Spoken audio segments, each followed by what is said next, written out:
and welcome back to the live stream of the 2023 Sydney International Piano Competition. And I'm very happy to be able to introduce to you another semi-finalist who's just joining me here, Korkmaz Can Sağlam.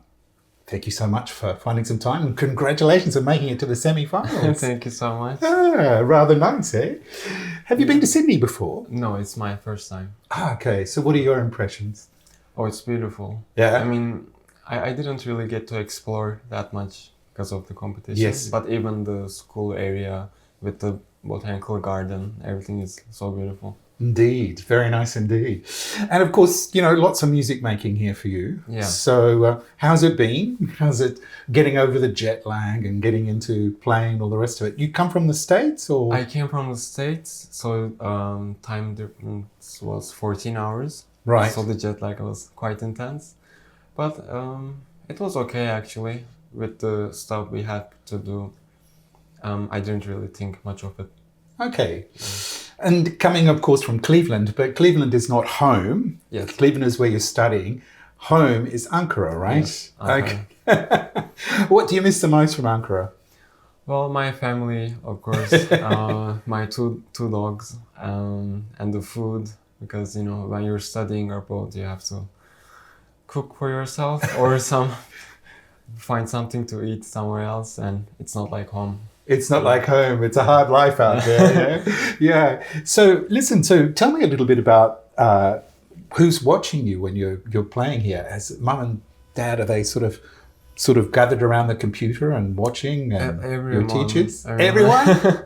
So how lovely is that? I think I have a big support group in Turkey. Ah, wow. Yeah. Well, of course, Turkey's got a famous pianist, or well, many, but one particular famous pianist, Fazil Say, of course. We all know his name in Europe. I just played this arrangement as my encore. Oh, how lovely! Yes, okay. So you know his work and you know his performance and all the rest of it.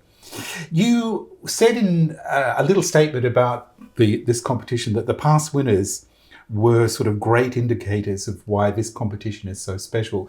That means that you know quite a lot about the competition, or you've basically known quite a bit about the competition before you came here. I think I discovered the competition when I was quite young, but I actually watched the live stream first in 2016.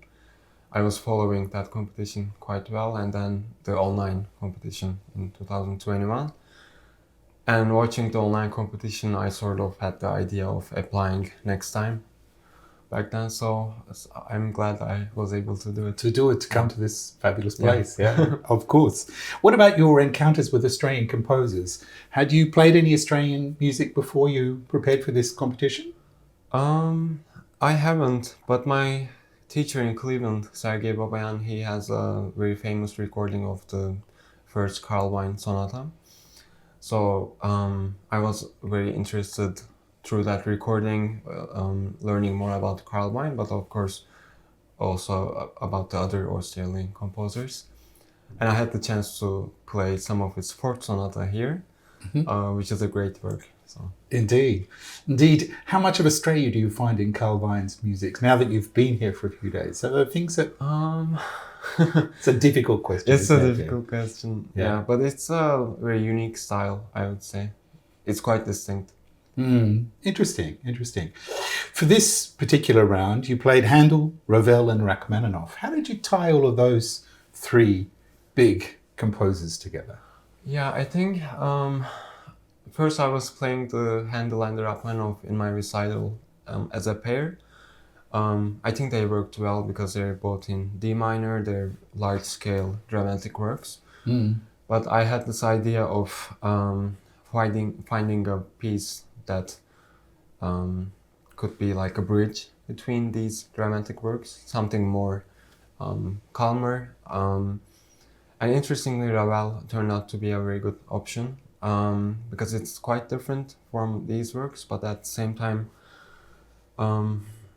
it just gave me that feeling that I'm doing a connection between these works. So I think it was a good choice. Yes, and I mean, designing your own programs, you do this obviously a lot. It's something that, you know, young musicians are talked to a lot more about these days, not just putting pieces up there, but thinking about how they connect either historically or harmonically or all sorts of different directions. How do you go about designing your programs? I think creative programming is something we started to see more and more often, especially in this competition.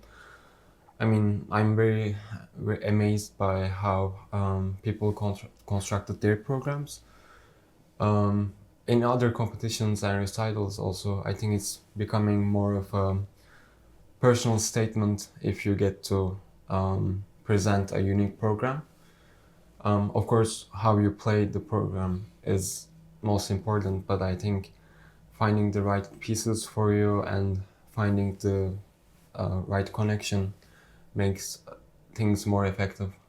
And thinking about the design of a program and putting it together, it's something quite different. And it's actually not something that's been given a lot of attention in music institutions in the past. And it's probably quite fun, isn't it? How finding out about how something connects with something else. It's very fun, especially since the piano repertoire is just so huge. Yes. I mean, there's really no point in playing the same stuff all over again.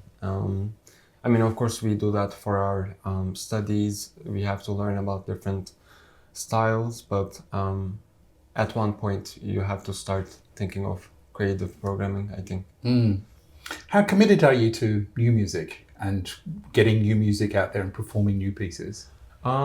This year, I had the chance to record my first album, a CD album, and I actually asked one of my friends, a composer friend, to write a piece for me, because I was interested in, it was actually these pieces in the semi-final Right. I played, but I want to add a contemporary piece, but I didn't want to perform something that was already done before. So she dedicated this piece for me and recorded it. So I'm thinking of doing more of it now. Okay, so that's been born out of the competition, basically, yeah? Yeah. What about young composers in Turkey? What sorts of things are they writing and what are their influences? What are the things that are interesting for you and perhaps interesting for us to listen to as far as outsiders listening to Turkish music? I think part of the reason Fazıl Say became so successful because he was able to combine Western music with the Turkish folk music in such an effective way. And I have other friends in Turkey who are also doing the same thing. Actually, the piece I just recorded is a type of Turkish folk song, but a more modern version in a way. I think there's a really talented group of people in Turkey. What about chamber music combinations and instrumentation and stuff like this? Obviously, we're moving now into the chamber music. What have you decided to play for your semi-finalist round with chamber music? We had to pick two pieces, as you know. I picked the Ravel G major violin sonata and the Chopin cello sonata. I'm playing Ravel in 2 days. It's such a great piece, isn't it? It's a great piece. And it's full of all that blues and all sorts of different things. Yeah. And the Chopin is also great, but also it's good, so difficult, really. Yes! Okay. So I was kind of relieved I got the Ravel, but I think even if I got the Chopin, I would be happy that I'm playing this music. Okay. If you're fortunate enough to move on then into the finals, you've decided to play Prokofiev. Yes. Right. Tell us about Prokofiev. It's number 2, isn't it, that you've put down? Number 2. Yes. It's funny, actually. It's my sort of first serious Prokofiev work that I've learned. And my teacher was saying, oh, we started with Prokofiev second.